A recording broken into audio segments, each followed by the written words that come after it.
All right, welcome to the next episode of Over a Pint. This week, we're lucky enough to have Phil Soper, the president of Royal LePage. So why don't you quickly say hi to the audience? Hey, my pleasure. Not often. I feel like I'm playing hooky. I get to drink beer in my office. This is cool. Perfect way to end the day, especially on a nice summer's day. So this week, we're drinking Cowbell Brewing Company's Shindig beer. It's a Huron County lager. So let me get that going. Don't worry, I sometimes have the worst pours on cameras. So I can just edit it out. Yeah. The power of the director. The lack of the live. It's a golden age of a beer, isn't it? There's cheers. Cheers. Thanks for coming on. There is very tasty. Good choice. It's not bad at all. Huron County beer. Yeah. Oh, whoops. Well, there we go. The first First outtake. Blooper. Take that right out. Yeah. No, so originally when I did this, came up with the idea for the show, it was actually going to be every episode would be over craft beer. I mean, so far they have been, but it was like the guest would pick something from local, right? And then that would help them get local promotion as well. That would be tough for a national company like us. Yeah. Who would I choose? I'm from Calgary originally. I'd have to maybe Big Rock. I worked there for a bit. Did you? Yeah, so we actually built do you know the Germain Tower? Yeah. Yeah, so that was actually, we did all the concrete work on that. So after I graduated university, I was assistant site super for I think a friend of mine, Rick Terrio, might have been the project manager on that Germain Tower. Anyway, you didn't run into any of that name. There's a lot of different, because all the different companies had their project managers. Yeah, exactly. He was for the developer. Mm-hmm. Anyway, it's there was a lot of development then. There still has been in Calgary. We're really oversupplied on the commercial side there now. Our own company, Brookfield, just opened Brookfield Place. It's the largest tower west of Toronto. And a massive amount of space. I think it's 1 million square feet. It's been added to the commercial inventory at a time when we already have 20%. No, it's not good. Yeah. But on the residential side, we're actually seeing a turnaround. We saw it maybe over a year ago now, and the stress tests, the federal stress test, took a little bit of the wind out of the sails in Saskatchewan and Alberta, but it's not bad. Yeah. So you're from Calgary, so is that where because you came from the oil industry, right? I started really briefly in the oil industry. I did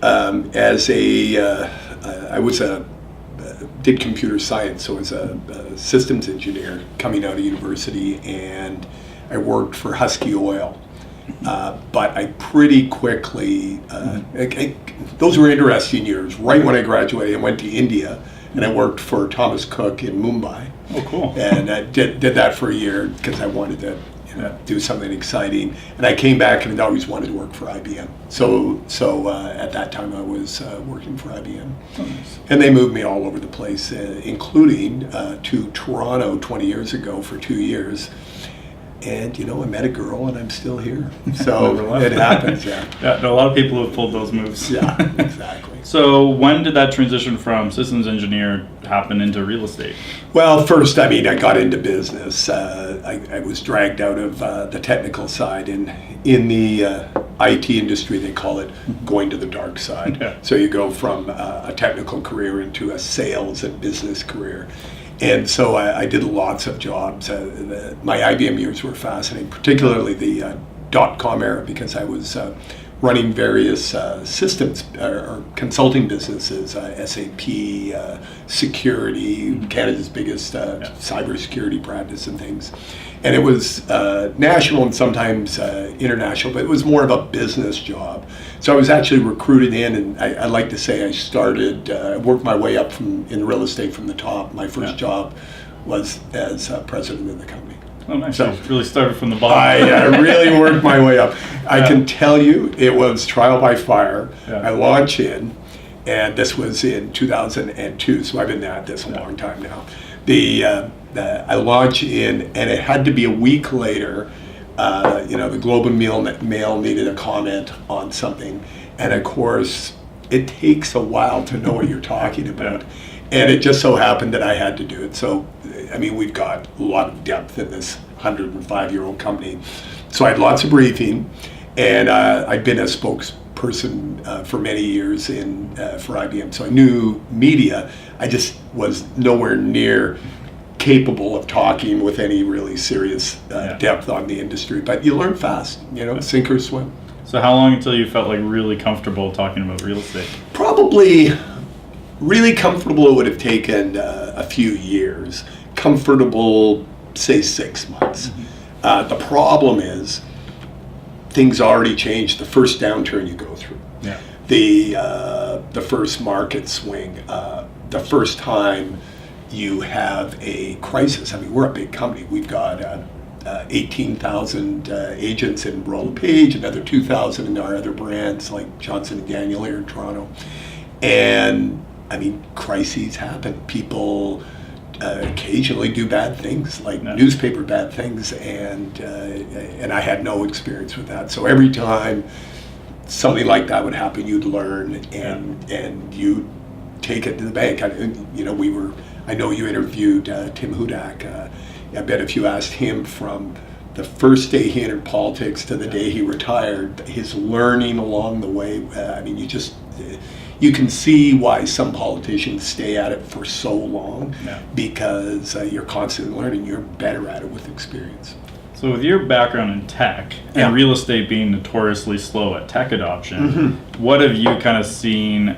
Like, has there been that moment where it's like frustrating and people aren't adopting it more since you came from that background? I was really frustrated in the beginning. I mean, in my previous life, when you had a big team working for you, you laid out the plan, and then in any big company, it takes a while to get adoption.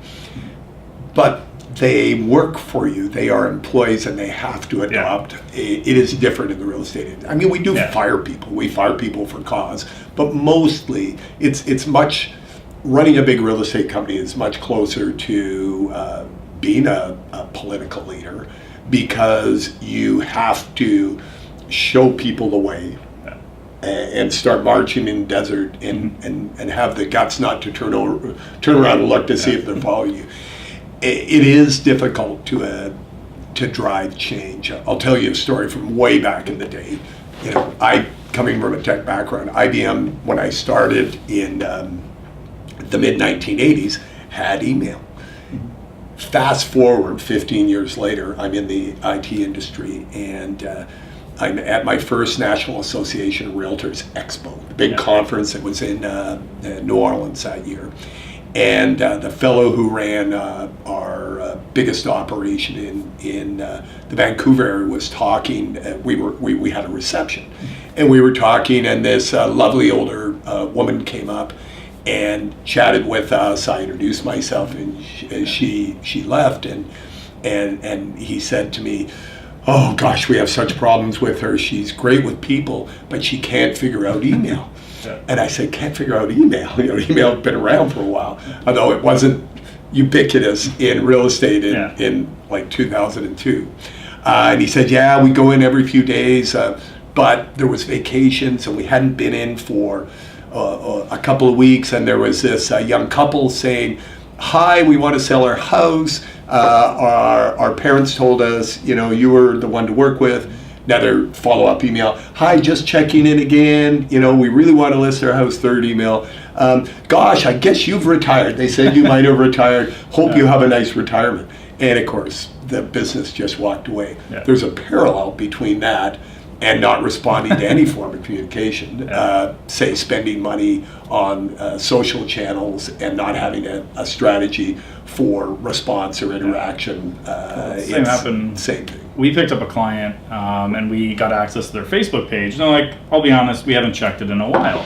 So we get into the page, in the inbox, there was 7 messages basically that were just like, "Come list my house." Oh my. We were able to still get 2 of them, but there was 7 deals just sitting there in an area at a price point where that was between $15,000 to $20,000 commission per message, and I'm just like, whew, quick ROI for us. Oh no kidding, right? And probably pay for a clerical staff person for 2 years. Oh yeah, right? For the business that walked up the door. Yeah, so they're a lot more on it now. So now like the app's downloaded on their phone, but now do you find that not everybody is going to be a fit for your services. Doesn't have it. What if you take we got 125,000 registrants in the country, and let's say we take half of them as being serious, the kind that would actually listen to your show. Yeah.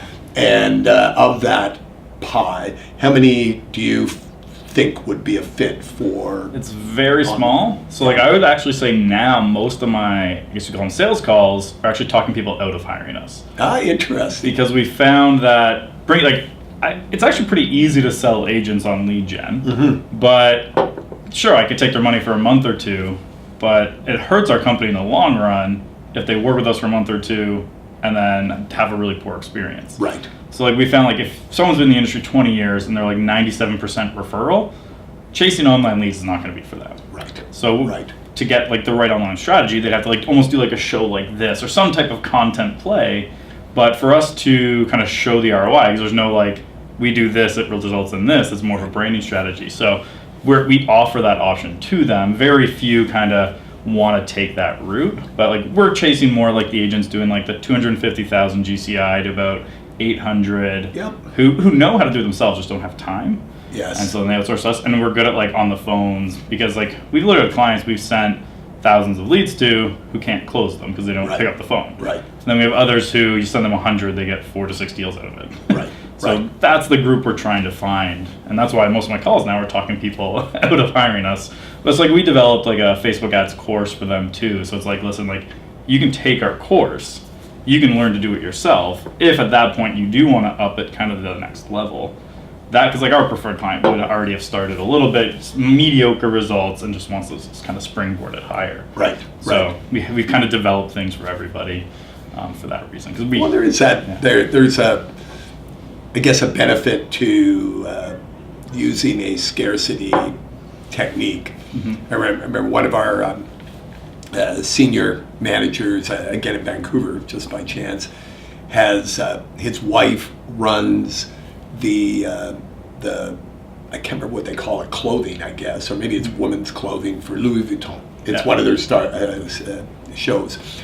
And they never order in a piece of clothing that isn't targeted at a single client. Yeah. So when they do their buy, they go through their list of clients and they buy specifically for that. And then they phone them up and they say, we think this might be of interest. And if they don't buy it, it stays on the rack, but it's destroyed. It's never put on sale. So you think, this is a very niche business, right? I mean, Mercedes-Benz, BMWs go on sale, so but not Louis Vuitton. Yeah, like we never put our services on sale. Like there's for time, because like I was an agent for a couple of years, so I understand like they hate the 12-month contracts and all like those things that commit them. So I was like, no contracts, but if you commit, we'll lower like setup fee or something like that. Right. So there's like rewards for it, but that's the closest we come to discounting, because that's people asking for discounts are also not our ideal client either. So there's that side of it too. It is there's room at every price point for professional services, and that's what we're offering. We're offering a sales service as an industry, and it's one of the great frustrations I have with bureaucrats that look at our industry and see a non-competitive industry, because we all share a listing system, and I say, and nothing could be further from the truth. Every, in a company, a big company has a pricing strategy. In a company like ours, we have 18,000 pricing strategies. So, and the industry has 125,000. So we, being a premium firm, we charge generally more than the industry overall, but we don't state what our frontline practitioners should charge. And much to the chagrin of some of our folks, when someone decides that they're going to win a little market share back by discounting, which, by the way, in the services industry is folly if you're a single practitioner. If you've got an army of people and you can go to market and offer services at a discount, that's one thing. But people get the idea, I'll just cut my commission by 50 basis points, half percentage point. what they're really saying is they're cutting their revenue by 25%, from say 2 to 1.5. And unless they add that many clients, they've just broken even.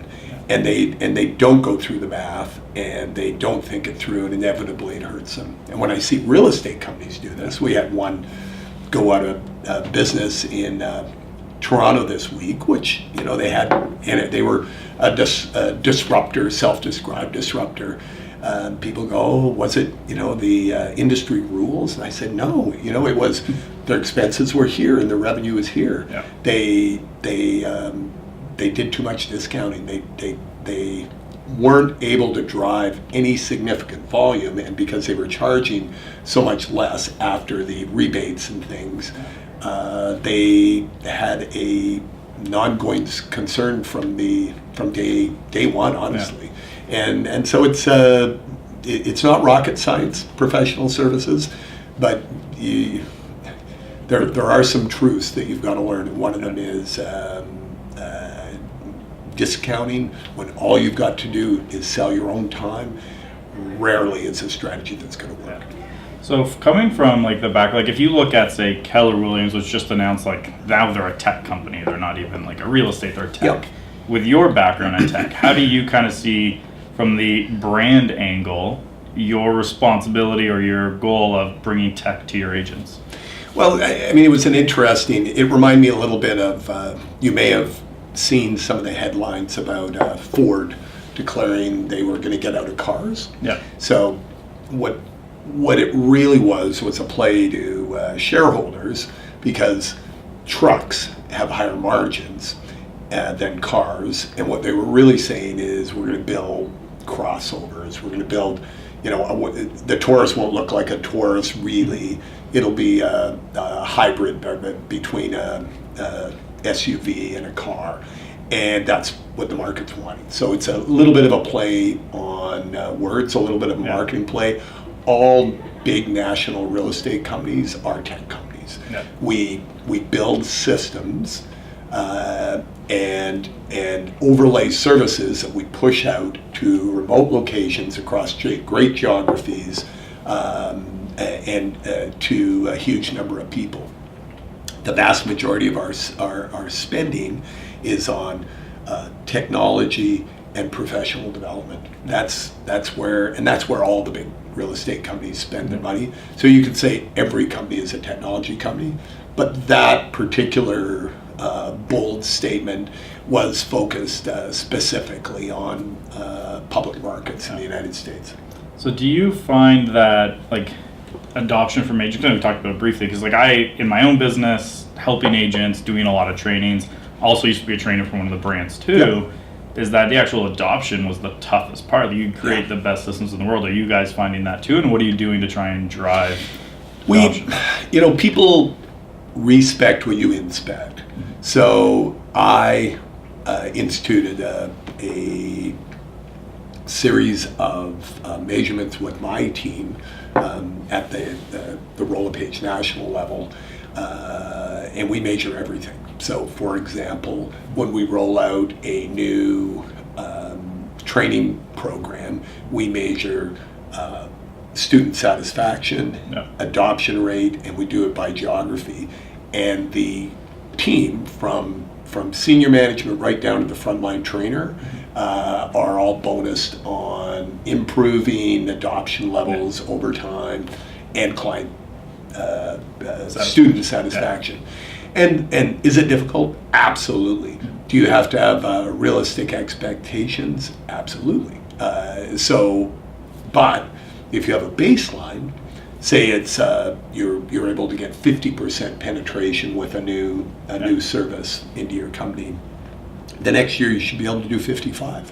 So as long as you're constantly improving, but then you'll see over time adoption will grow, it'll flatten out, and then it'll start to drop. It's not, sometimes my team will call what we do products, and it's broadly termed in industry the productization of services.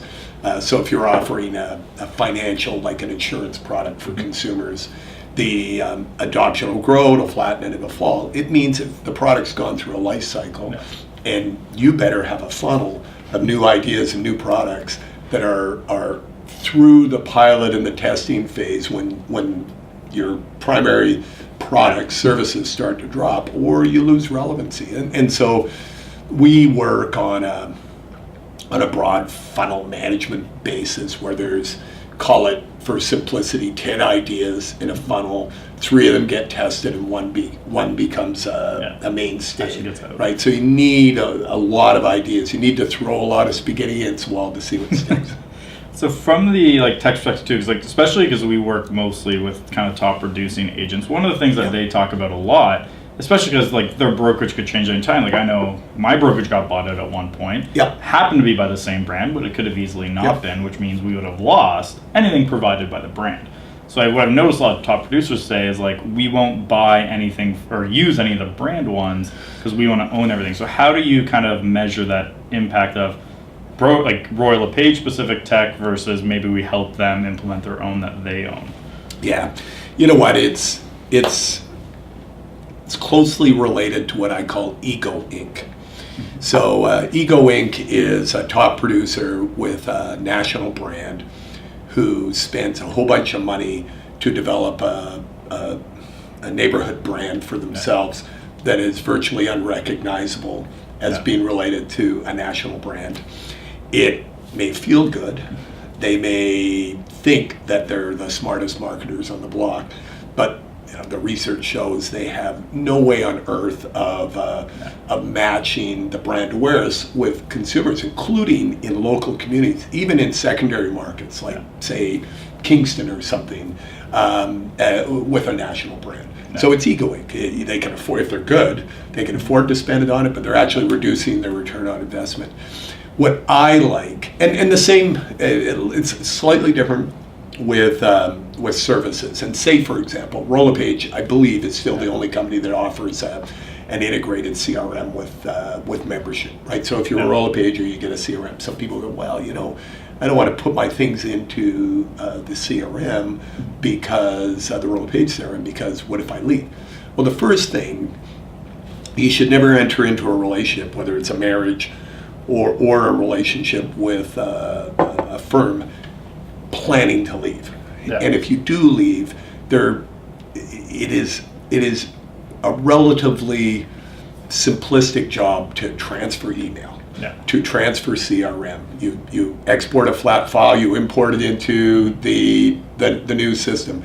If CRM systems weren't able to pick up the output from another system, there'd never be any switching. And the same goes for branding. Oh, I don't want to, I need my own branding because what if I change? Well, the facts are people don't usually change. If you look at people in the leading brands, they tend to spend their career there. They may make 1 or 2 changes, and you can't plan your whole career around, maybe I'll change. So what I like, I know you had Richard Silver on your show from Sotheby's. We do the same with our Johnson & Daniel brand. You can't mess around with the brand. So if you decide to go to a boutique like Johnson & Daniel, you've decided, well, I'm going to save the money that I'm spending on Ego Inc. and I'm going to put it into outreach, maybe staff. I'll spend more money on staff, maybe lead generation services, but I'm not going to waste money trying to define a brand and fight against my own national brand that's been in market for 100 years. So I think it's short-sighted, and we tell them that. But the problem is, I'd say the majority of people are somewhere in between. They do some of their own things, and they join a big company like ours because there's things that they like. Probably predominantly, it's their peer group and their leadership. So it's people. But they also, I know in a company like, we're the big Canadian company, they like being in a big Canadian company. The people that join most of my competitors are licensees of big American brands. They like being, maybe with one of the edgy American brands, and it fits their personality. And so that's part of why they're there. But in the end, if they're not leveraging what the company they're belonging to offers, it's it's too bad because it certainly could reduce their costs and increase their revenue, make them more profitable. Yeah. So do you ever see you guys expanding into the U.S., or are you going to stay mostly Canada? Well, during the U.S. financial crisis, we bought 3 U.S. companies. So we bought the first one we bought was GMAC's real estate brokerage. You may remember General Motors actually went technically bankrupt into Chapter 11 during the financial crisis. So we bought their network nationally, and then we bought a regional company out of Columbus, Ohio, a really nice company called Real Living. And interestingly enough, the fellow we bought it off of just won the nomination in I guess it's the Malibu area, California, to run for Congress. So he's we could have a congressman. A congressman. That would be kind of cool. And thirdly, we bought Prudential, and they had operations in Canada. So yeah, we've and certainly our parent Brookfield operates around the world. It's as big in the United States as it is in Canada, even though it's a Canadian firm like Royal LePage. So yeah, no, we've long had relationships in other countries. Royal LePage, though, has remained a Canadian brand, and I don't really see it moving abroad. I'll tell you a funny little story. We looked at, when we bought GMAC, one of the things that we had to do was come up with a new brand. It's why we eventually bought Real Living. But the General Motors was not a good brand at that time. It was like synonymous with destruction. And GM as a company gave us a period of time to use the brand, but then we had to shift. So we looked at rebranding, and they was a big company back then. They had 20,000 agents across America. Remember, it's 10 times as big, so call it the equivalent of a 2,000 agent brokerage and market share, but still a lot of agents. And we looked at rebranding at Royal LePage. There were 2 problems. One, they don't have this long, loving relationship with royalty. Yeah. So, dating back, my ancestors were United Empire Loyalists, so they fled what became America in the late 1700s because they supported Britain and the Crown. So you don't find the same kind of royal in the name like you do in Australia, New Zealand, and Canada.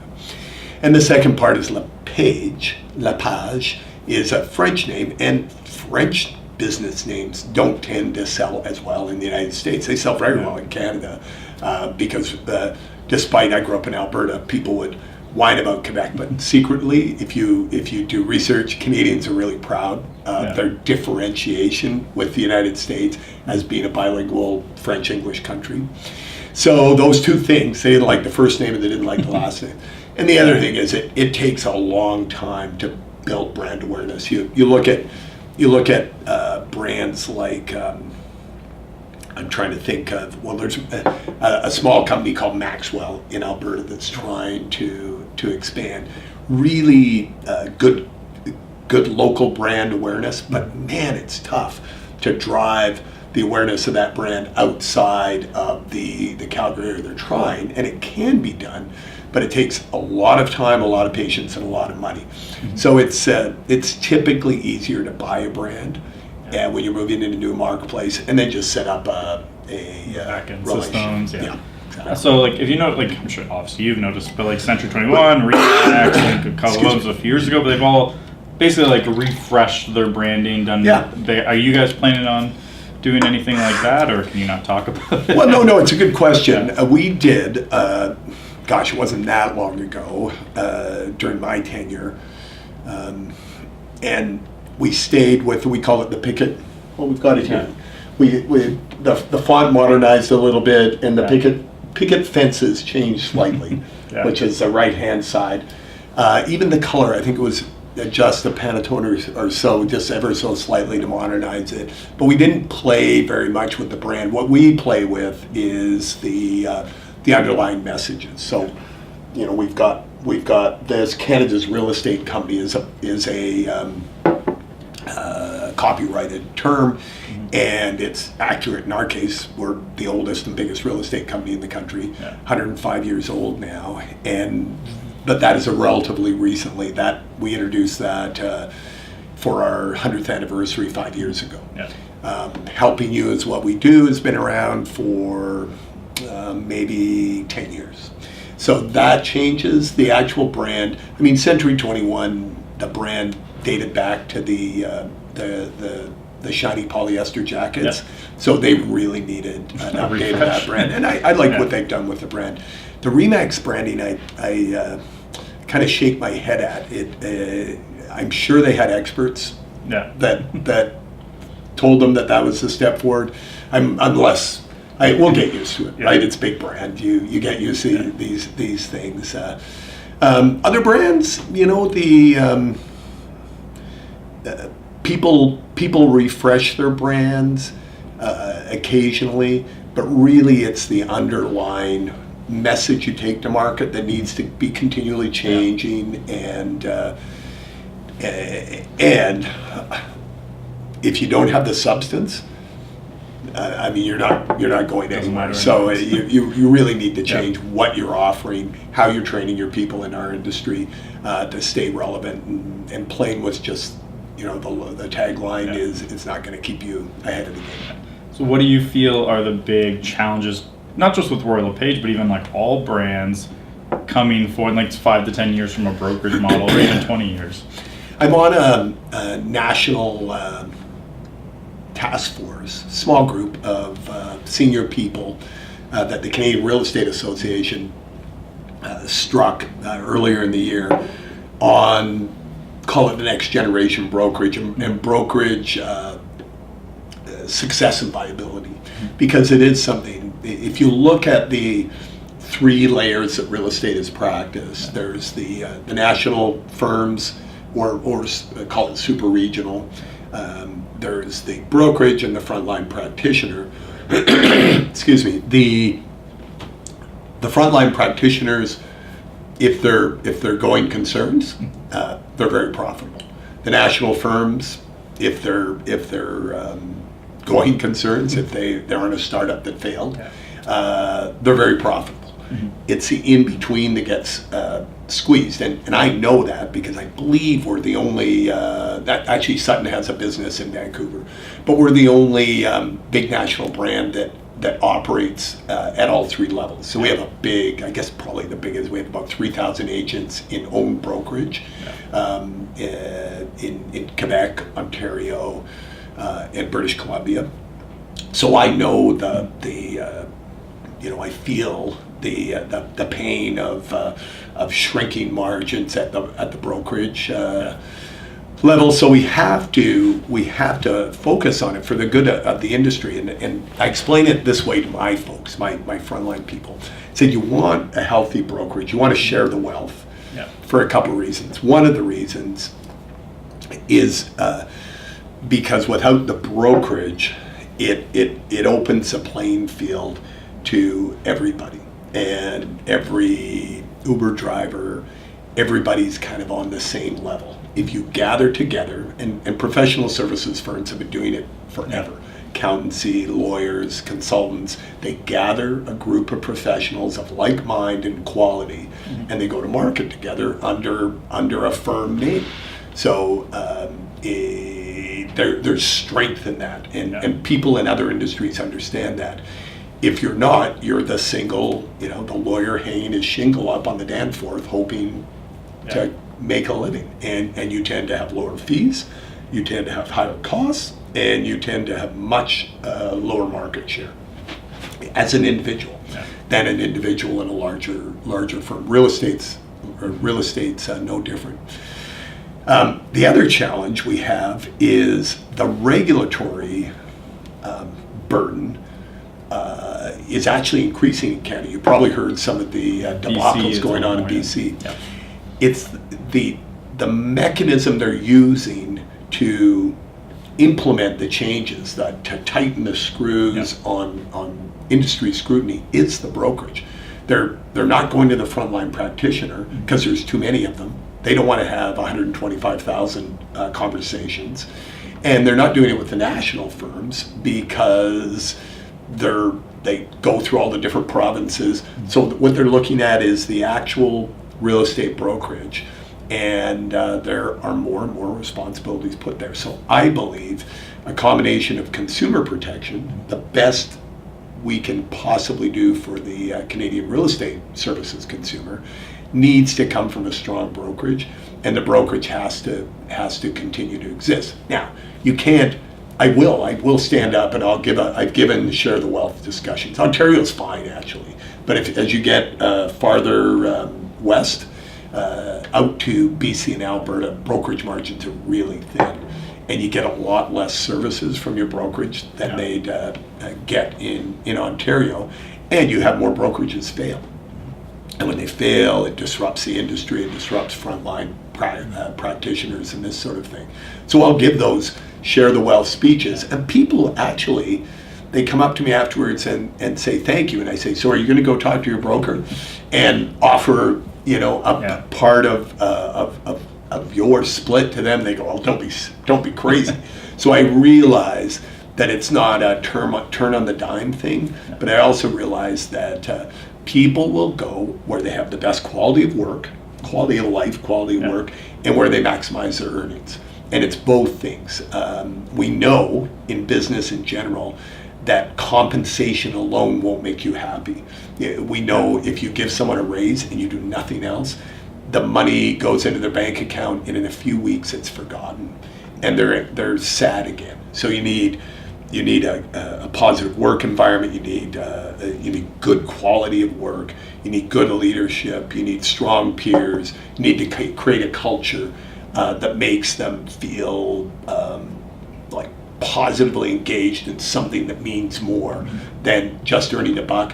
And they've got to feel that they're not being taken advantage of financially. But you don't have to be the cheapest real estate company on the block to succeed. You just have to be competitive. So from if we're looking even like the beer industry, for example, because I know like craft beers have taken a huge kind of bite out of the market, and you see like Molson's buying Mill Street Organic, and they're starting to buy up all these.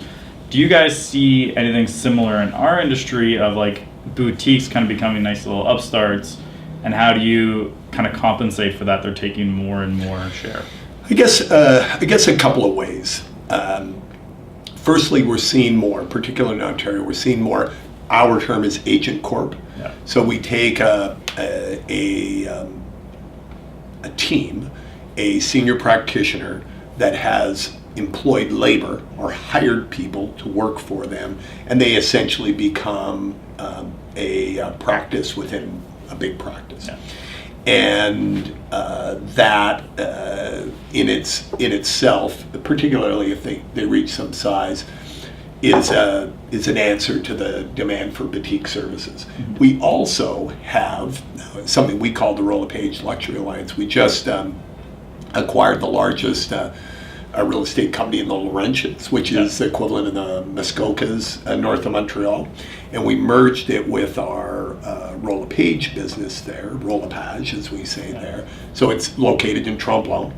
And we'll actually operate it as Tremblay Real Estate, not Royal LePage, Tremblay. A Royal LePage luxury division firm. And we've done that. We're in Oakville with Johnson & Daniel, a Royal LePage luxury alliance firm. We're in the Muskokas in Port Carling, recently opened up the same idea. So in certain niche markets, you need to be boutique-ish in order to succeed. In Quebec, there's a portion of the market that doesn't want to buy from Royal LePage or Remax. They want a French company. So we operate a big company in Quebec, 1,000 agents, called Via Capitale, by the money. And it's headquartered in Montreal. It's developed in Quebec. It's a full-on Quebec brokerage because there's a slice of the market there that needs that. So that's impossible with some of my competitors that license brands from United firms. But when you own the brand, when you are the brand, you have a certain amount of flexibility in addressing market niches. But always, in our case, always leveraging the power. Like if I asked our Johnson & Daniel business, which is in itself a 60-year-old brand situated in the Rosedale, Forest Hill area of Toronto, if you ask the successful agents there, they speak out of both sides of the mouth. They say, we're a boutique, and here's my sign, it's a shield, and it's different, and we stand alone. And they go, well, I'm worried that you're a boutique. And they go, we're part of the biggest company in the country, and we've got 18,000 people across. So they play both sides of the fence. Now, they don't have any flexibility in branding. They essentially, it's a little bit more expensive to operate that kind of a business. So they give up certain things in order to have that boutique experience. And it's a very small part of the market, but it's an important part of the market, and it's one we're not going to just let go by. Yeah, and speaking from like the agent count side of it, so like Sure. You have 18,000, which is a lot of agents. And when you talk to a lot of people in the industry, like one of the concerns is there just too many? It's like there's 125,000. Toronto Real Estate Board's 50,000. And so like one of the things is just there's too many. So how do you Very good point. balance that from, as a business, as a brand, you need to look at agent count versus really it should be more like, not necessarily should be, but like the quality of the agent instead of a ton of agents. How do you balance that? No, you're absolutely right. If you look at the premium brands, and there's not that many, honestly, in the country, it's not a lot of money in the overall scope of what an agent earns, but we're much more expensive than call it the tier 2 or 3 more discounty brands. So you do tend to weed people out by the price of entry. And secondly, in our major markets, our offices are essentially full. So, it's a little bit like the airline industry. If Air Canada's not flying above 95% load capacity, they're very unhappy, and the results are not. So they want 95, and sadly, because I've spent too much time on their airplanes, they sell 105% of the seats, right? So a good real estate office is essentially full, maybe a little over full, and then they look to take the pick of the litter of people coming out of real estate school and that sort of thing. In the brokerage business, remember I was telling you, we're a brokerage. We don't care how many agents we have. We just care about the same thing an agent does. I don't care if I sell 10 houses at $1 million or 100 at 100,000. If I want to maximize my return in the marketplace, do the best job I can. So it's not about agent count, but all of the national companies are agent count driven. So we're pulled a little bit in both directions, but what we've found is that our pricing, our exclusivity, if you want to call it that, appeals to a subset of it. So even though we're a big company, we're 15%, 16% of the agent count in the country. So there's a lot. And there are firms, and I have great respect. I'm friends with some of the people that own these mega agent firms with very, very low productivity. They're great. The successful ones are great business models for the owners at the very top. But they're not a great place to practice real estate. I feel like a lot of them end up moving to like a Royal LePage and other brands like that once they get to a certain level. It seems pretty consistent. They do. And when markets slow, like they have in the Toronto and Southern Ontario region in 2018, there tends to be what we call a flight to quality. Some people will essentially say, well, I'm going to be with this ultra discount brand because it's all about me and I don't really care, and I've got relationships and everything's going to sell. But then as soon as the days of market stretch out a little bit and the consumer client, you're in a listing pitch, and they're actually going through the list of qualities of your presentation versus your competitor, one of the things that comes up is the quality of the firm you're with. Now they want to know, are you Price Waterhouse or Joe's accounting firm? And people realize that when they lose a listing, and then they oh God, I'm going to have to pay the extra 1%, because it really isn't a lot of money, but it might double it, might even triple it from some of the, and still only be 3% of earnings or something like that. So it's a small percentage of the pie, but in absolute dollars, it makes a difference. Yeah. So I've been in like a ton of brokerages from all brands. Yeah. And one of the things I've noticed, regardless of brand for a lot of them, it's the quality of like the manager or the owner of that specific office. Very astute. What would you do from like your end to basically like leadership development and helping improve the quality of the leaders at a brokerage level? Well, it all starts with who you acquire, and it is tough. Yeah. I mean, it is a span and control. In other words, the number of agents under a manager has grown in Ontario. It's in some firms it's absurd, right? Hundreds, but it's grown as agent splits have grown. You have to have more people working for a manager, so you have a lot of people with a lot of problems. You'll always have brand new people that need additional coaching and training. It's a tough job, and while it pays well compared to, call it, other professional sales jobs in industry, it's reasonable, it's to market. They actually manage people with uncapped earnings who can be making $1 million, and that's not for everybody. When they see themselves as, say, more talented or more skilled or more clever, whatever someone's making all this money, but it's not for everybody. Not everybody. I've got a kid who just started med school. She learned by week 3 she didn't want to be a surgeon the first time she cut open a cadaver, right? Not everybody wants to be a manager. It's a little bit like taking a scalpel to a cadaver.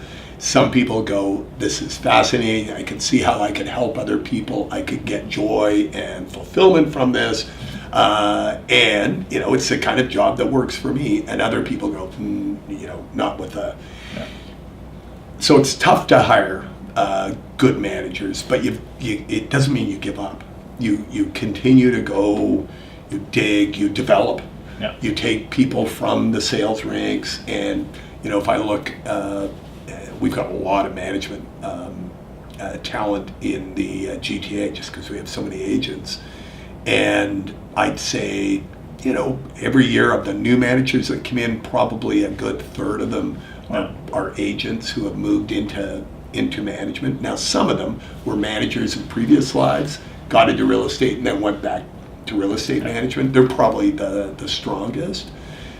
We do aptitude testing. We do a lot of management training. We just finished our national leadership conference in Quebec City. That was last week, right? Yeah. 2 weeks ago. Yeah. But the breadth of things you take people through reflects the enormity of the job.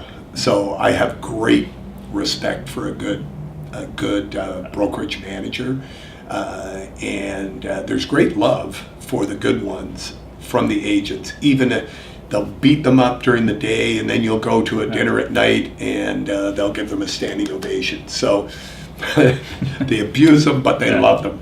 And you know what? The best ones are firm. The best ones, if they see something that's wrong, they don't care if it's the top producer in the office. They say this is going to stop. And if they are good, the top producer in the office says, I understand, and I will mend my evil ways. Yeah. Fair enough. From the, actually, do you have time for another? Sure, absolutely. Yeah. We'll grab another round. Wow. Here you go. All right, now we're going up to Thornbury Village, so pretty easy to tell. Thornbury.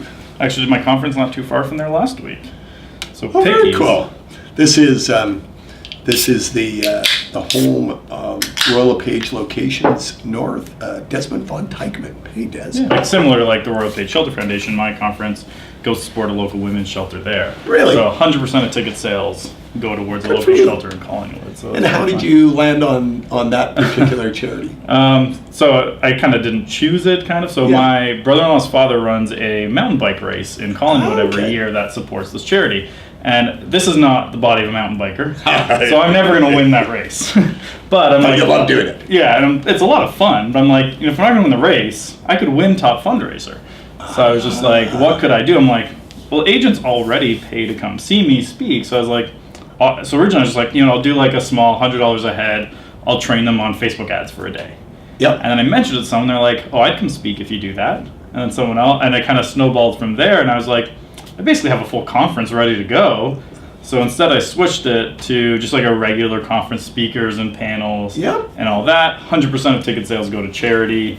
And then we just tried to get sponsors. So it's fun. So we ended up the first year, so between the 2 years now, we've done it twice. We've raised about $11,000 for charity. So it's been fun. Well, cheers. You're a good man. It's a fun way to do the conference. So so we did a panel on different brokerage models. And Desmond we almost had him out on it, but unfortunately couldn't make it at the last minute, so relatively. I should hit you up on camera. I'm part of something called Building Ties or Leading Men. So it's a group of, it will be 100 men. I think we've got about 80. Probably about a quarter coming from real estate that are pledging money to the Canadian the Canadian Women's Shelter Network to support the network of women's shelters across the country. So have a Google on Building Ties and see if you'd like to become one of those 100 leading men. Sure, happy to. Yeah, it's a lot. It's great. I like working with others to do it too. So at the conference, we had a really cool. It's actually a live version of the show, and we had John Ross Parks and Marabelli on, and obviously John does a lot. John and Vince both do it. Did he talk about his rooftop? Of course. How do you have him on talking about charity work and not have that? So I remember sitting here. The viewers can't see, but we're in my office. I'm sitting at my desk. It's late November, December, and he's on his broker's rooftop in Belleville. Yeah. And it is pelting down sleety snow. And if you know John Ross, he's not actually an outdoorsy guy, even though we do all these treks. I went on that trek across Iceland with him, and he's built this shitty tent that is blowing down in this, and he's freezing. And I'm thinking, good God, we've got to get this kid off the roof. He's gonna die up there. And it's all Facebook living, and the pledges are coming in as the pain and agony goes up. So he ended up we raised $665,000 on that Iceland trek for the Royal LePage Shelter Foundation. It's a mind-boggling amount, the most we've ever raised. And he was our top fundraiser right across Canada. So, from a small market like his and a relatively young guy, it's pretty cool. Yeah. So for you guys, how did you guys land on the Shelter Foundation as the one you wanted to support? We did a study. We wanted to own a space. So we're the largest charity in Canada focused on eradicating domestic violence and supporting the women and children victims to it. And so we said, where's a space that we could own? In other words, we could be the biggest in that space. And we came up with a short list of 3. And it wasn't, the Children's Hospital, which I also support elsewhere, or it wasn't a cancer, because those ones get so much attention and you're not going to win against RBC or Scotiabank or TD, right? So we came down to 3, and we basically put it out to the nation. And we said, what would you like to support? And they loved the fact that there was so much need and there was such a gap between what was needed and the support that was there then.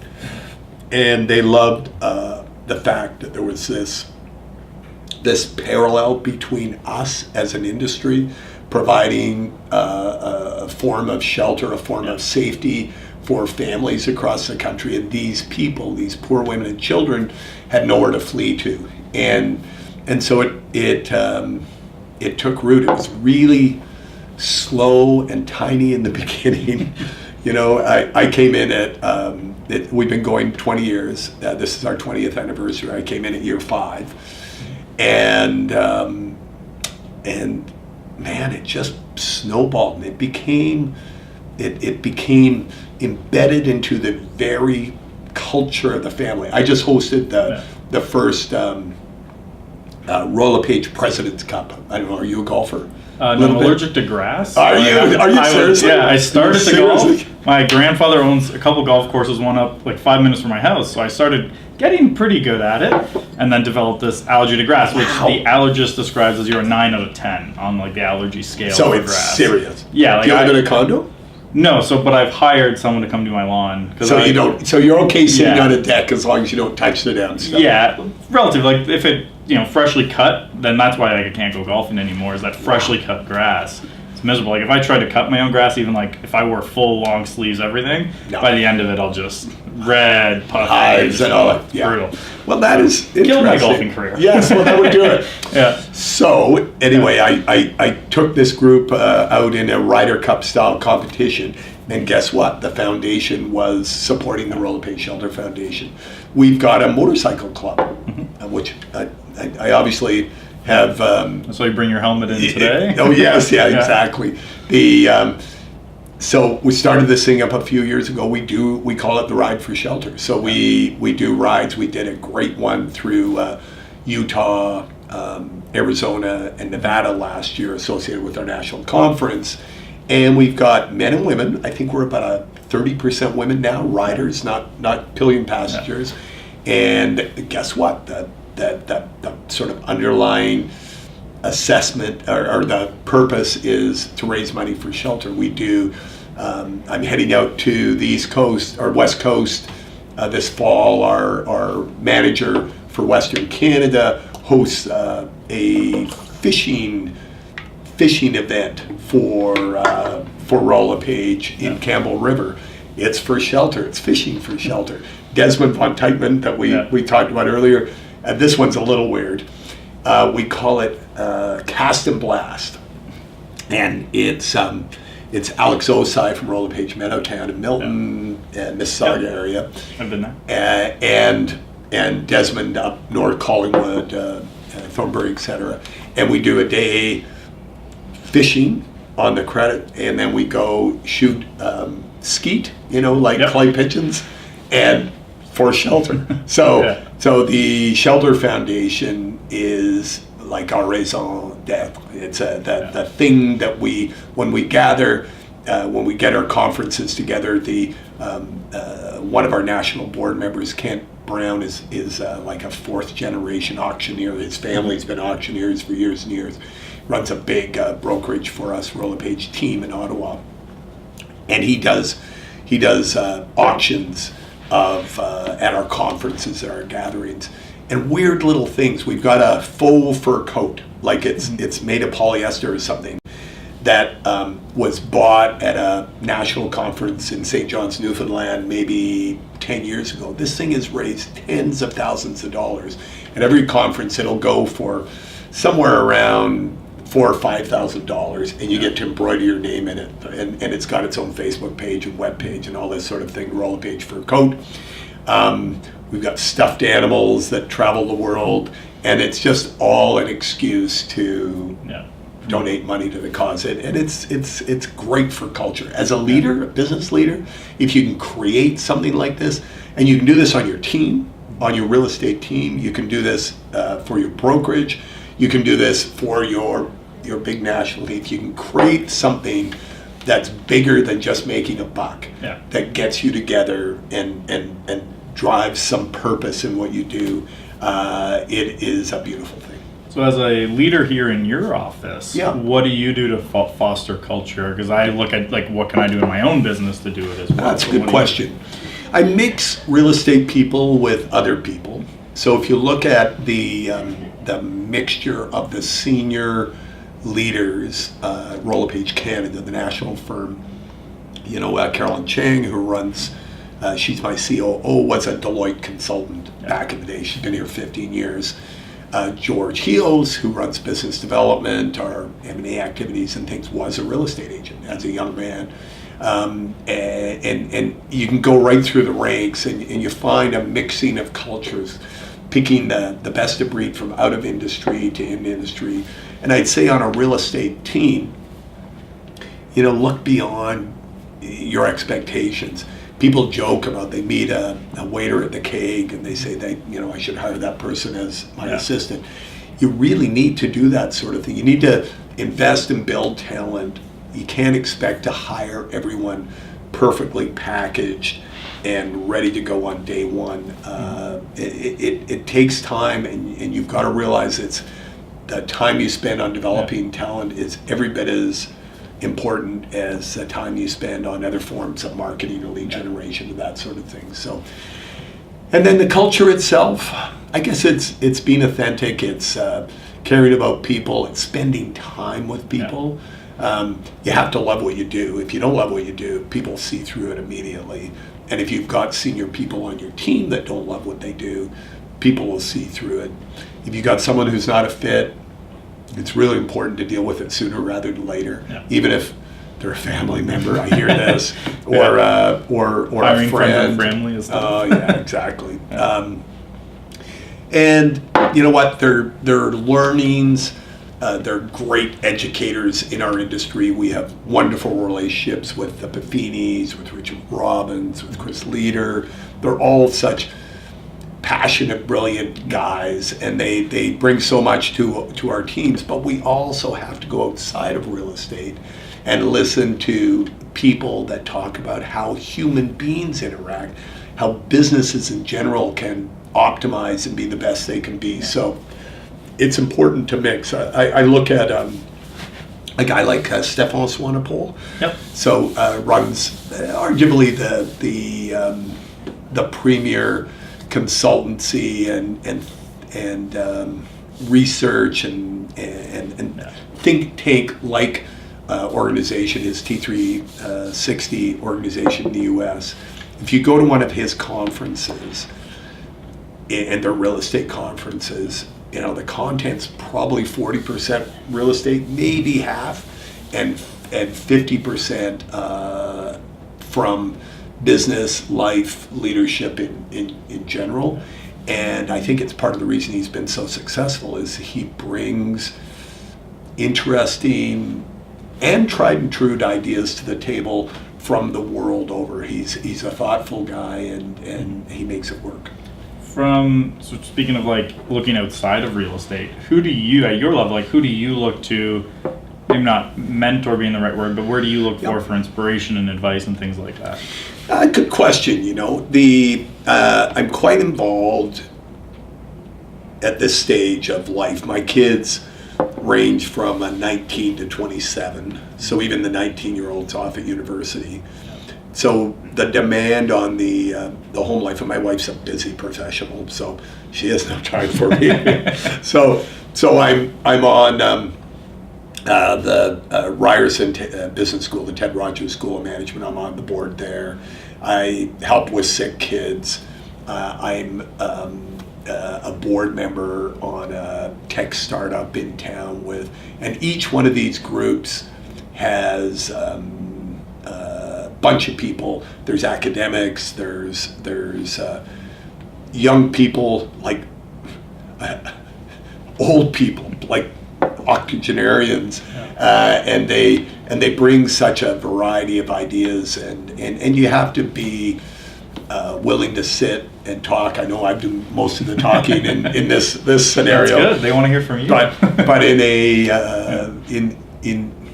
I do believe that you'll learn more from listening than you ever do from talking. And that's why I'm not. So you do a lot of listening, and I think the key is expose yourself to a lot of different good people, smart people.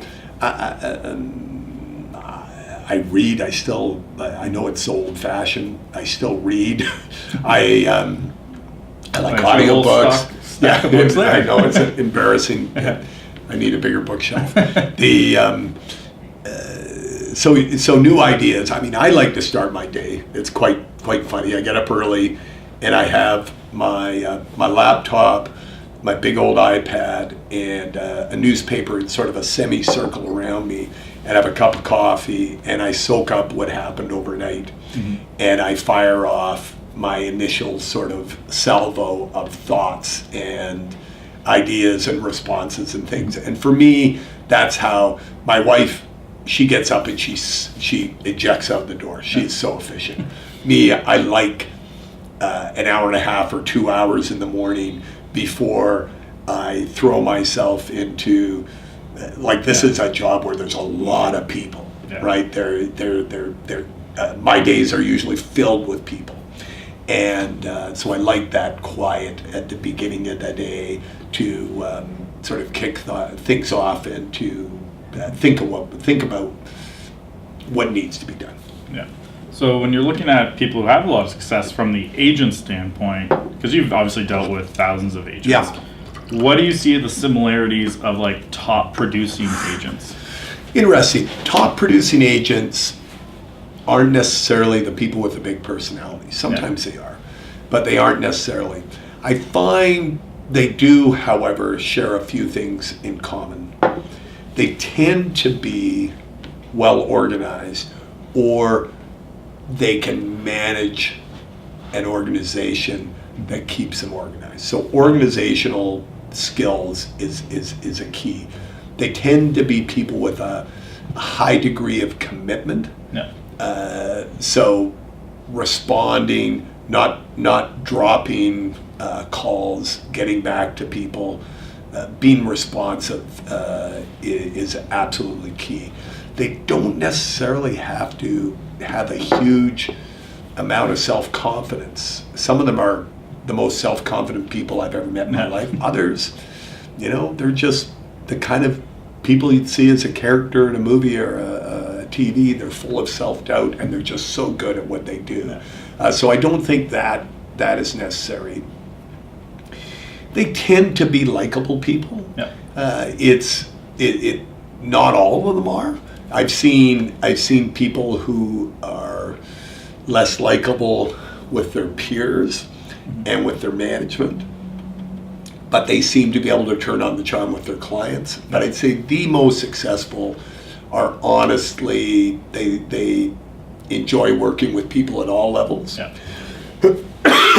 I'd say if I look at someone like Loretta Finney, and it's dangerous for me to pick one person out of my company. There's so many successful people. But when she was Royal LePage's top agent among the thousands for a number of years, and she was interviewed in a magazine. And one thing that she said really stuck out to me. And she goes, when you're successful, you can treat people poorly, or you can treat people with kindness. And I choose kindness, and I believe that's a wonderful skill that a lot of our top people have. They'll treat the cooperating agent or the opposing agent with kindness. They'll treat the front desk people with kindness. Tell you a little segue story. Sure. I've got 4 daughters, and they worked at Royal LePage offices when they were like late high school, early university. But they in big, busy metropolitan offices, nobody knows there's a lot of temporary staff. Tends to be a lot of young people. Used to be young women, but call it just young people at the front desk. So you learn their first names. You don't know their last name. You don't care about their last name. So they tended to operate incognito. Well, but they'd report back to me as to which people treated them with respect and which people were rude. And there was a little bit of a bell curve. And I don't mean really rude, or they'd stand out and they'd be dealt with, but regardless of whether it's my kid or not. But it's interesting. I found generally there was a correlation between success and treating a front desk person with a measure of courtesy and kindness. So those things stick. Oh, it was like, I think it was, I can't remember now 100% if it was Abraham Lincoln, but it was like the measure of a man is how he treats those who can't do anything for him. Right. Yeah. It's true. That's well said. Well said. Yeah, you know what? It's we have so many professions. Teachers do really well. Nurses do well. Accountants do well. And what do I see in those professions? Lots of students, lots of patience, a lot of rigor, because if you don't do it right, the penalty is very extreme. Yeah. But they can come from anywhere. I know, we've got really senior people who were sales executives in other lives. We were talking about the Thornbury, Meaford area. We had the ex-CEO of the Meaford base as one of our top agents in that region for years. He's recently retired, but he commanded a massive military base. It's another charity I belong to, Canada Company, which supports the families of the fallen Canadian soldiers. And I visited the base and saw the breadth and scale of support. It was amazing. And this guy leaves that with all these people saluting him, like hundreds of thousands of soldiers, and he's a successful real estate agent where he's serving back to the people. Isn't that interesting, right? You wouldn't say necessarily that would make a top real estate agent, but it did. No, I assume he dealt with a lot of military relocations as clients. He did. You're very astute. You're very astute. And in fact, if you look at our, we have the military contract for relocations. We've had it for I don't know, 20 years or something like that. And if you look at our business in Kingston, for example, there are people, a small number of people, because the houses aren't particularly expensive necessarily, but there's a high volume, and it takes kind of a production mentality, that have built their career around RCMP and military relocations. Yeah, I have a client of mine who, like, every year there's like this 6-week period of posting season where she can't do anything, but I have clients coming in 5 days and 7 days at a time, and she's head down working with them. So it's interesting to see from our side, and then developing messaging and strategies to reach them as well. Yeah, it's such a small absolutely. target group. And it's because they're also not Royal LePage, so they don't have the access to that network. Right. But so it's interesting because, like, with Facebook, you can do such cool things. Like with her, we literally dropped a pin on every military base in Canada. So anyone stepping foot on base, we could target with an ad. That's brilliant. And you know what? I think more people are listening to experts like you and realizing that there is a way to almost go knock on a door, isn't there? Yeah. Well, we tag it with door knocking too. Like, so like if you're door How does knocking that an work? area, so if you door knock a neighborhood, because you can go down to a 1 mile radius or 3 digits of a postal code. So if we know someone's door knocking a neighborhood, we'll blast that area for the week leading up and the week after with their face and logo. So the more recognizable the brand, the bigger we make the brand logo. Oh, that's brilliant. And it works really well. Have you ever worked with Rob Kelly? Actually, he was a client. Yeah, because he's one of our Chairman's Club, our top people who still door knocks. A lot of them think, oh, it's above me, but for him, it works. And he's a brave guy, right? Yeah. And door knocking takes bravery. Yeah, that's what's great about I love online labs, how specific you can make it. Like, one of our favorite tips, and every time I speak at a conference, this is the tip that always gets people like, oh yeah, like you can do that. So when you have a listing appointment coming up, target the house that you're going to listing appointment to with client testimonials. So if you have like a video of clients, so it's like the 5 days leading up, and then if you're in competition, a couple days after, and it's all week leading up with them hearing how great you are from other people every time they log on. That's brilliant. Yeah, so it's a lot of fun. So where do you think all this is going to lead? What do you see in your, how do you think your practice will evolve 5 years from now? So it'll be interesting to see, because like right now we're about 90% Facebook ads and paid Facebook ads, because that's where like organic is pretty dead on Facebook. I don't know that Facebook will remain the top spot 20 years from now, but I think easily for the next 5 years, because that's where everyone is. Even though young people are leaving, we're not selling to the young people, we're selling to the parents. And they're the ones who are the biggest growing. So I think for Facebook ads for us, that's where it'll stay probably the next 3 to 5 years. Okay. And then it'll be like what platform at that point has the biggest kind of user base, because that's all it really is. The only reason we focus on Facebook that's what most people are. That's where the people are. Like we've tested Twitter ads, LinkedIn ads. We haven't really done anything on Pinterest, but like Instagram. Instagram is an interesting one because from a lead gen perspective, Facebook outperforms it like 10-1. Okay. We've looked at the stats pretty consistently, and every time we get more. But from an organic perspective, it's actually way better results. Interesting. And it's also the #1 place for luxury. Interesting. Yeah. So like people who sell luxury goods, like e-commerce, that's the best platform for e-commerce sales. But people like to show off when they have wealth, and what better way to do it than a really nice picture? So they spend more time there. So we're focusing for some clients who target luxury a little bit on Instagram. And then from the branding side, it's great. So we're trying to focus a bit there, but Facebook and Instagram is where most of it. If it's lead gen, it's Facebook. Some people will say to me, Facebook, they're going to die because kids don't use Facebook. And I go, But their parents do. And like I own stock in Facebook, and why? Because I believe they build a business infrastructure and a platform that can be expanded in numerous ways successfully, and of course they have such a massive user base. So unless they screw up, like you could say RIM BlackBerry screwed up and they had a massive thing. So they could go exactly. Yeah. They could go that way. Yeah. But in general, I think they've built such a base, and with Instagram they've really got an overwhelming lead in social. And it's 1 in 5 mobile minutes are spent on Facebook one of their Instagram. platforms.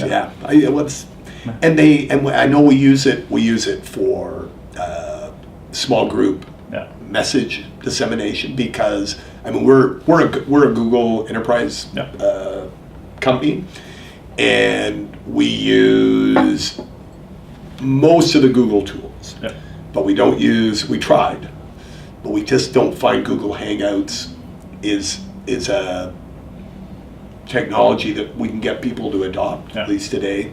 And I can't even remember what it's called. What's the Google social network? Plus. Yeah, Google Plus. I've got a cobweb-based, me and Richard Branson. No, back in the day, and we did some work to try to create some buzz, because we're I think we're the only big company in Canada that's a Google Enterprise partner. Yeah.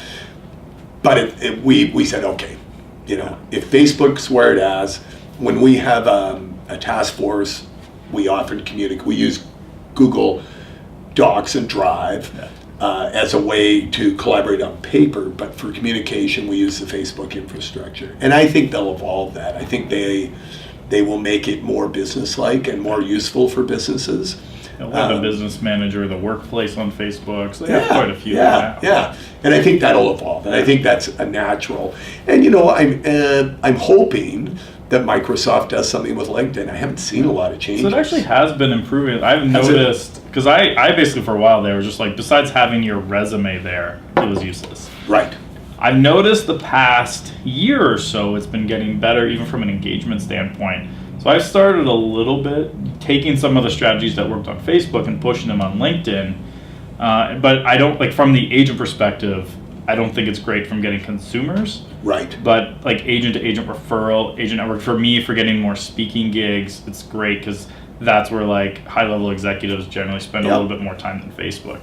Although different with you, because I've noticed you post a lot on Facebook.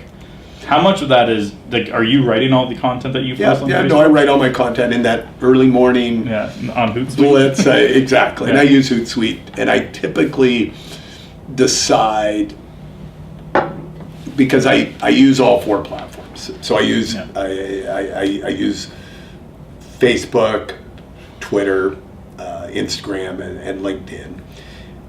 And the thing that a tool like Hootsuite allows me to do is to decide, is this generally applicable? Or is this does it have too much of a personal flavor to be LinkedIn?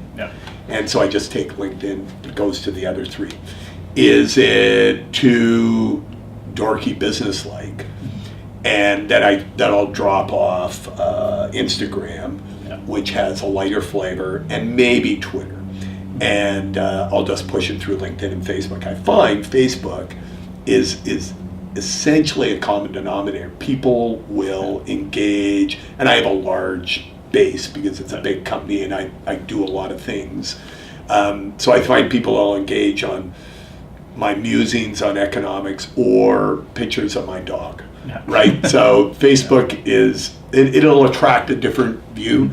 And actually, surprisingly, I found over time, because LinkedIn, and again, there are thousands of connections there, and they tend to work, it's broader than my Facebook world is more company and industry centric, whereas LinkedIn tends to be broader. But people like a little bit of stock price, business analysis. They like a bit of opinion. They like a little bit of personality. Yeah. But I wouldn't push a picture of my dog there, unless, say, it's a dog at an annual general meeting or something, right? Yeah. So there's, and it's an easy decision to make. Yeah. And you write it once, you move it through 4 channels, and when you run a big company, you asked early in our talk about the difficulty in getting adoption on services. There's also a difficulty in getting a message across. Yeah. Email open rates. If it's important, we hit people all around the wheel. We'll hit them through their Facebook groups. We'll hit them, the company curated ones, and some of our agent curated ones. We'll hit them through Instagram. We'll hit them through email. We'll send hard copy posters to the offices. We'll go out. We've got a learning services group, so actual adult educators. We'll send them into the field to do face-to-face. If it's important, we'll hit them, and you still don't get everybody. Yeah. Even with all these, I always remember this is the funniest one. We made a massive change in the infrastructure way we interacted with Korea on royallepage.ca. And so we announced the change in, say, January, and we weren't planning to implement it until September, but it was a big enough change, this goes back a few years, that we wanted to give people lots of notice. So we sent all these update emails on progress. We had speeches for me at conferences, the trainers in the brand, and then we go into pilot in August, and it goes live in September. And we have people, why didn't you tell me? And I tell that story, and management laugh, because it's classic, right? And I get it.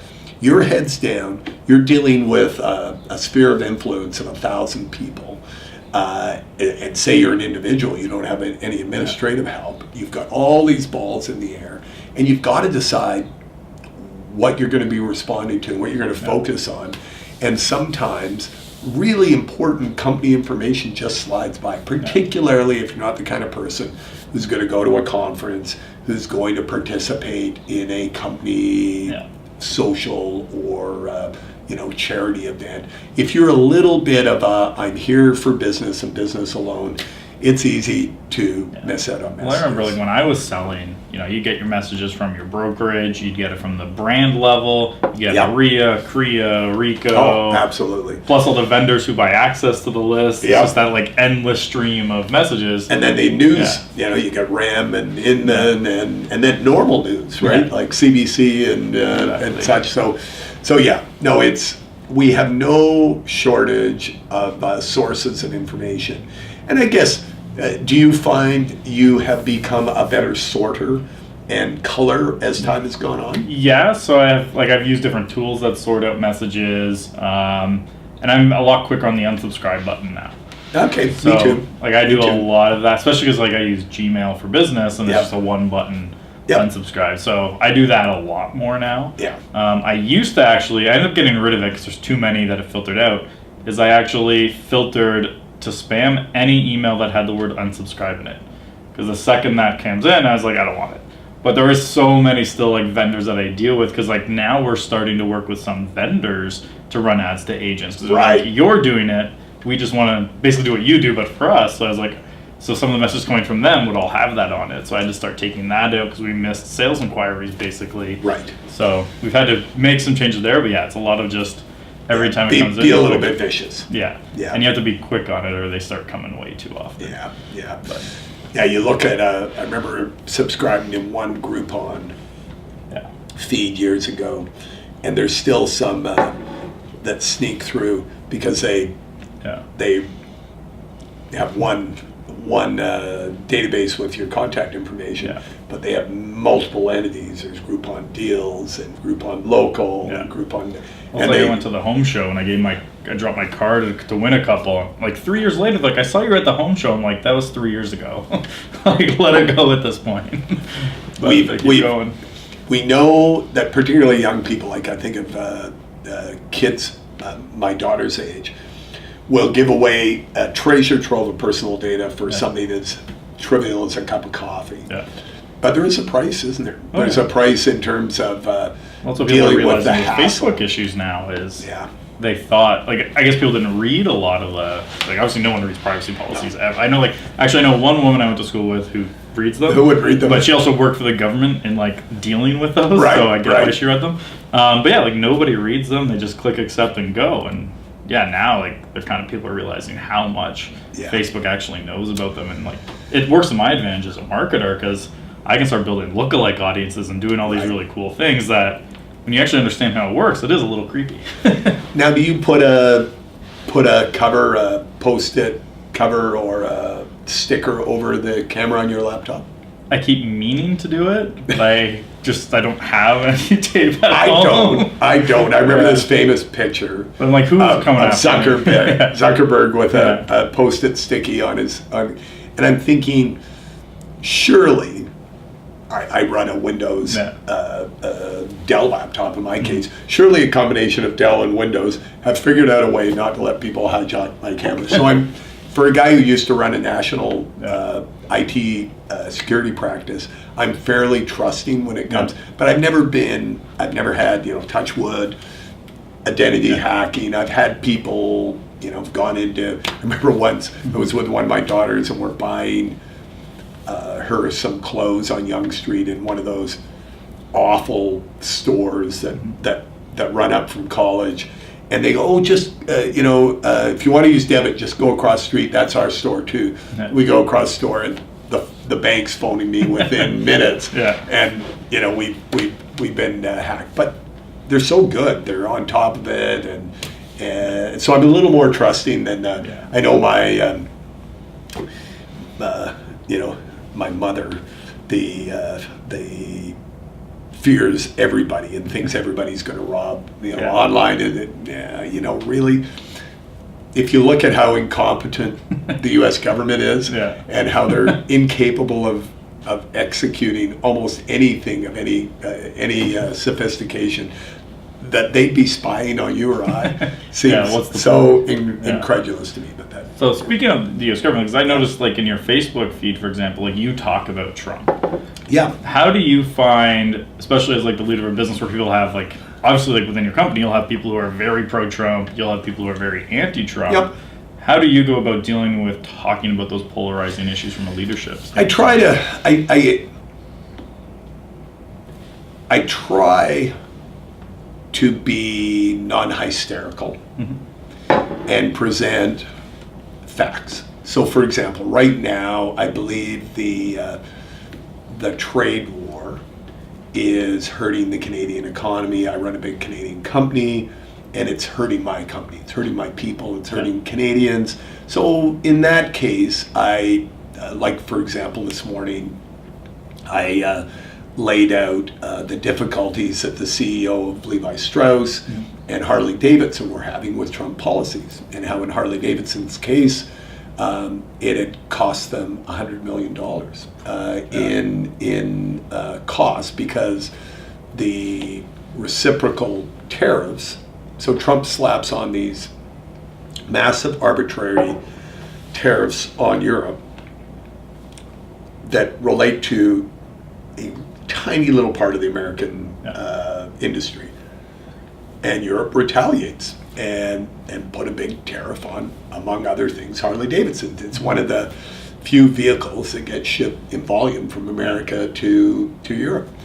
And guess what? The extra $3,000 a bike that Harley had to bear they could not pass on to their European customers. Yeah. So they had to eat it inside the company. And so the CEO said, I'm going to have to move production of a portion of what we make offshore, because we can't continue to lose $100 million. Oh, we'll just go out of business. Yeah. So he was being completely rational. And of course, the President of the United States responds, I will crush you, I will find, on Twitter, I will find a way to tax you and you will fail. And it seems to be the classic way he responds, a personal attack. And you make crappy products and you'll go out of business anyway. And it's these personal attacks, I don't care whether you're the left, the center, or the right in Canada. When someone meets with your prime minister and lies about trade statistics, and then the next day stands up at a fundraiser brags about lying to the Canadian prime minister, and of course the Canadian prime minister had read the briefing and had the numbers, and he doesn't read that briefings and didn't have the numbers, so he just lied. And he laughs and jokes about lying to a leader of state of our country. Yeah. So in those cases, I present the not very often, every couple of weeks, there's something that he does that I think really is egregious, and I'll point it out. But I avoid really angry language. I stay away from Canadian politics altogether. Yeah. I never opine on one way or another. Tim Hudak I've got to know well since he came into the real estate industry, and we're going to have some frank discussions on the effectiveness of the recent REA campaign, and whether being more politically active is helpful for our industry or not. And I'm all ears. I know it was challenging for some people in organized real estate to understand. I'm open to it. My gut says that the separation of church and state and the separation of business and politics is very important to the way we operate in Canada. And it's important for us to be able to work with anyone, regardless of political stripe. I know I'm an Albertan, and the NDP are running the province there, and it's really important for our businesses to be able to work with Rachel Notley and her government in Alberta. So you can't predict. Now, if they in BC, the NDP government there did some things or proposed to do some things that honestly we did not think were in the best interests of consumers. So we spoke out, and we wrote letters, we made submissions, we have a GR program, a government relations program. But when the decision is made, you execute. So that there are certain people in business, and it's not just real estate, that the government, they'll disagree with a proposed government policy or say a platform in an election, and then they'll continue to whine or scream or pound their chest after it becomes law, and they're the ones that get hurt. Yeah, the ones that succeed are the ones that okay, we fought, we lost, we'll live to fight another battle, but right now we've got to comply with the law. And those that comply the best will have the trust of the consumer client. They'll have the fewest fines. They won't risk having their business shut down. So we quickly move from a strong opinion to executing as well as we can. From a provincial and federal level, like how much of your time or like Royal LePage's time is spent kind of dealing with politicians and kind of the lobbying efforts that are out there? Not that much. We leave most of it to organized real estate, and we're really involved in organized real estate. We give recognition to Royal LePagers who are involved. The current president of the Canadian Real Estate Association is a Royal LePager, Barb, and the incoming president is a Royal LePager, Ralph, and I think in general, it's partially because the culture of our company places value on it. Some real estate companies in the industry are disdainful of organized real estate, and they tend to be aggressively negative. No. And I've always said it's better to work with those that deal with government and shape the future of our industry rather than fighting against it. So as we're like almost done our years here, where do you feel Royal LePage is headed kind of in the next 5, 10, 15 years? Well, I think we can get bigger. We've over the last 15 years, we've grown from 7,000 or 8,000 to 18,000 people. So bigger, and why I think there's more places we can lead. We can have number one market share. And as I say to my folks, I say having leading market share is way more than having a ribbon you place on your chest. It's about setting an agenda. So if you have a premium client-focused, service-oriented firm and practitioners in the leading spot in an industry, others have to respond. So you set a certain service standard, and then others have to respond and either deliver similar standards or explain how with price or something they're going to bridge the gap. So I think it having a premium firm in a growth mode, looking to be better and do more for Canadians, actually good for the industry. I know it sounds arrogant in a way to say, if we grow bigger, it'll be good for the overall industry. Yeah. But I think it will uphold the fees we're able to generate from our clients. If the industry was moving towards a very narrow service, low fee model, it would change things for everybody. I believe that we can deliver tremendous value for the fees we charge, and that our challenge should not be, becoming a discounter, but how can we add more? How can we do more? How can we be better? So where are we going? I believe we will be bigger. I believe we will be more technologically enabled. I think our people will increasingly use network connected tools and services to deliver in a way that we thought of as science fiction in the past that are just the normal now. I'm a big fan of the autonomous car movement. I think the leveraging machine learning and artificial intelligence in real estate will only make our frontline practitioners more clever. I think probably we should be able to raise standards in the industry, and that might mean fewer realtors. No. It's really a question of we're now the fastest growing by population country in the OECD, in the developed world. I didn't know that. Yeah, we're most of that must be immigration, right? It's immigration is the primary driver. We have a higher birth rate than a lot of European countries, predominantly because of our immigrant base, and we do so much more in immigration. Just to give you a little snapshot as we wrap up here, under the current American administration, the Trump administration, they have already cut the I'll start with humanitarian immigration, call it refugee, allowing people in. They have cut it to the same level as Canada.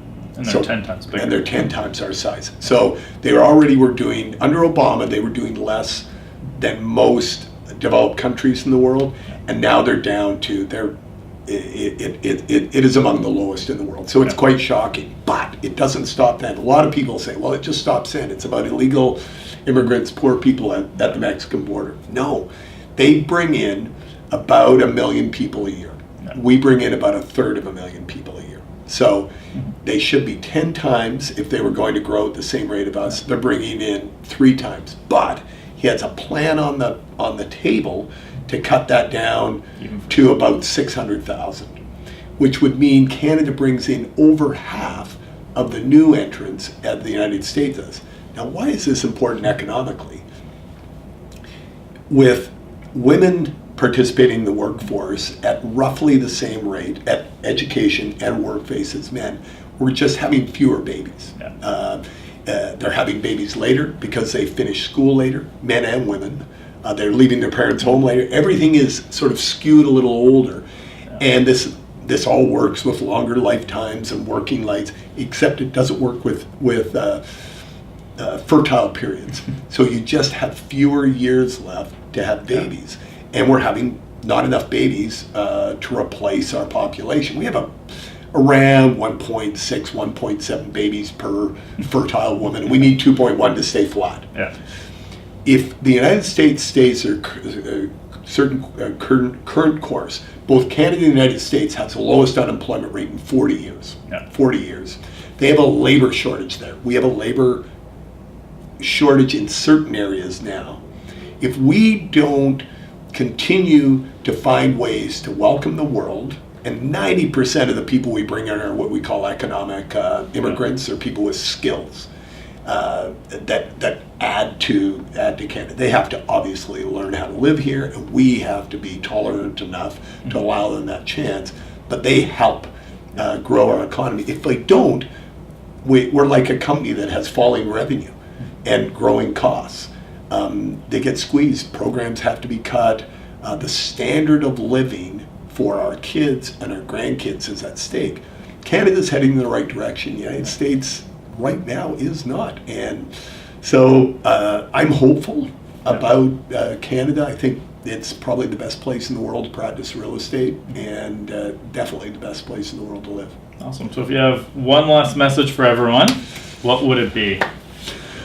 Well, I mean, you have an immense patience if you've lasted this long. This has been a long conversation. It continue to learn, continue to engage. You don't have to move off your basic beliefs on how you service clients or deal with other people to embrace new ways of being more efficient, of driving revenue, reducing your costs. So listen to people like Andrew, understand how you can use new techniques to make you a better you, but you don't have to change who you are. Awesome. Really appreciate you coming on. Thank you for your time. My Much pleasure. appreciated. And stay tuned for next week when we launch our next episode of Over a Pint.